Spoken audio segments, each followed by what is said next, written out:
Good evening.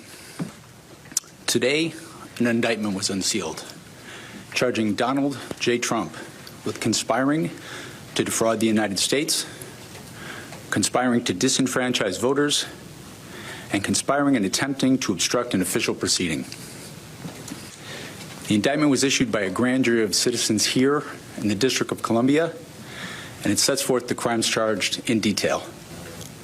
I encourage everyone to read it in full. The attack on our nation's capital on January 6, 2021, was an unprecedented assault on the seat of American democracy. As described in the indictment, it was fueled by lies. Lies by the defendant targeted at obstructing a bedrock function of the U.S. government, the nation's process of collecting, counting, and certifying the results of the presidential election. The men and women of law enforcement who defended the U.S. Capitol on January 6th are heroes. They are patriots and they are the very best of us. They did not just defend a building or the people sheltering in it. They put their lives on the line to defend who we are as a country and as a people. They defended the very institutions and principles that define the United States. Since the attack on our Capitol, the Department of Justice has remained committed to ensuring accountability for those criminally responsible for what happened that day. This case is brought consistent with that commitment, and our investigation of other individuals continues. In this case, my office will seek a speedy trial so that our evidence can be tested in court and judged by a jury of citizens. In the meantime, I must emphasize that the indictment is only an allegation and that the defendant must be presumed innocent until proven guilty beyond a reasonable doubt in a court of law. The disgraced former president Donald Trump has been indicted yet again, this time on 4 counts involved with trying to overturn the 2020 election by special counsel Jack Smith.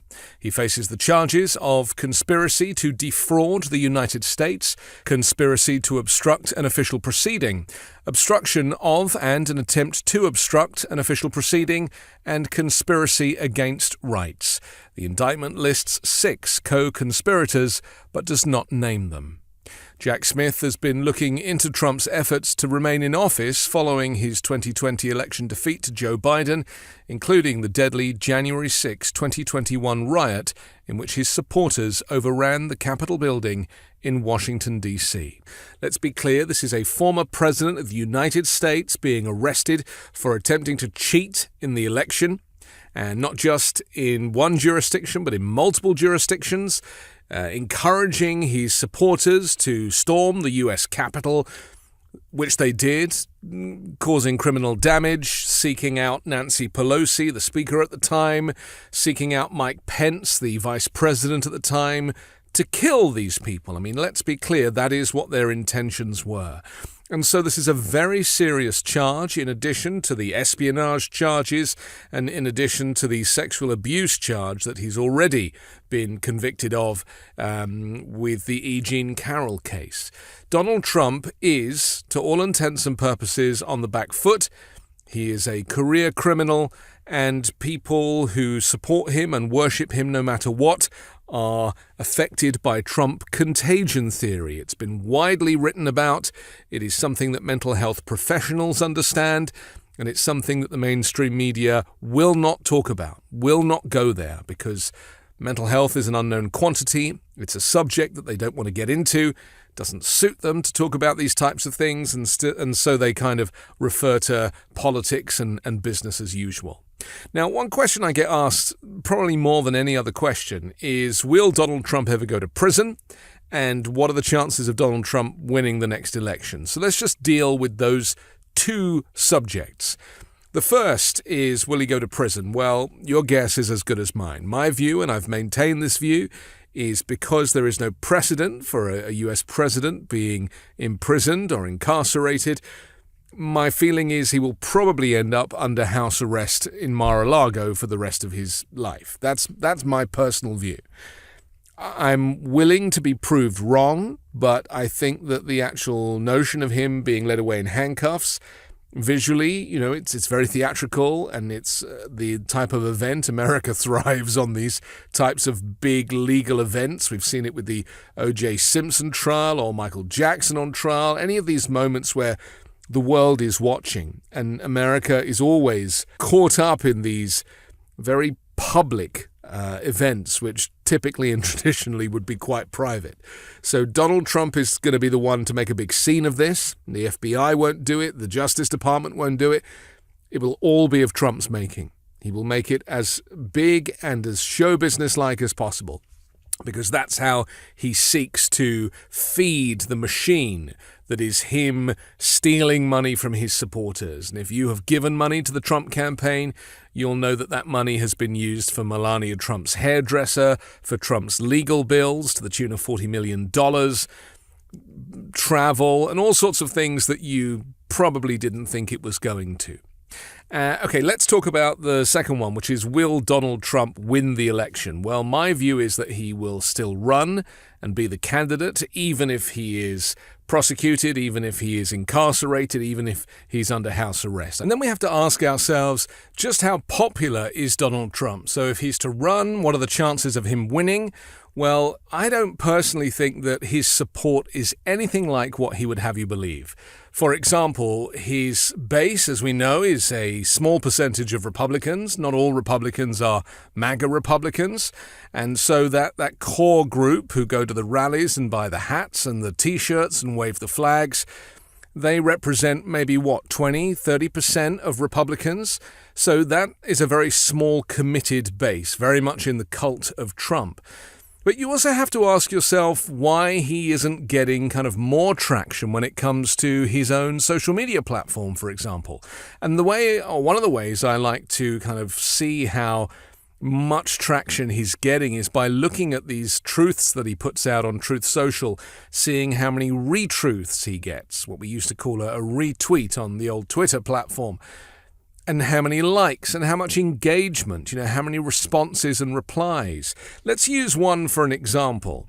I assume that an indictment from deranged Jack Smith and his highly partisan gang of thugs pertaining to my peacefully and patriotically speech, of course that's not English, will be coming out any day now as yet another attempt to cover up all of the bad news about bribes, payoffs, and extortion coming from the Biden camp.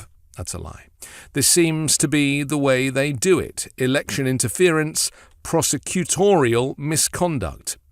Well, not only is that grammatically atrocious, but also, let's be clear, it's had just 9,000 retruths, like a retweet, nearly 3,000 comments, and 31,000 likes.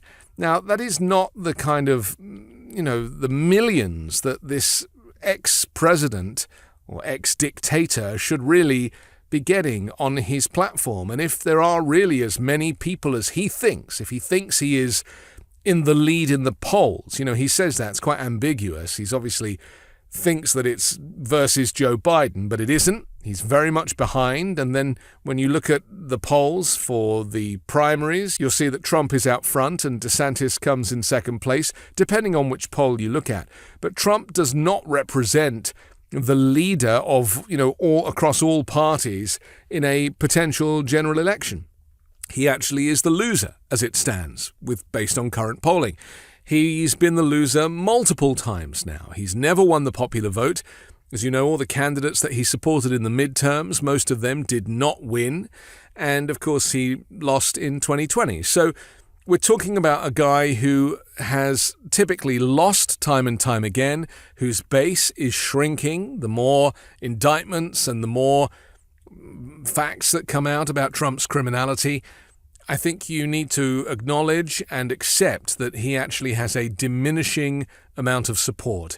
And whilst Joe Biden might not be a perfect candidate, Democrats do not worship him in the same way that Trump's base worship Trump like a god. And we don't want to worship our leaders here in the United States. We are not a dictatorship. That is not how it works. But unfortunately, that's what Trump craves. He looks up to dictators. He wants to be one. To all intents and purposes, he is one. And that is one really good reason why you really do not want him winning another 4 years in the White House. The cult of Trump is so strong that people will still support him, even from a prison cell. And it's happened before in other countries. It's not happened in the US before, but it's legal to have a candidate who is not free.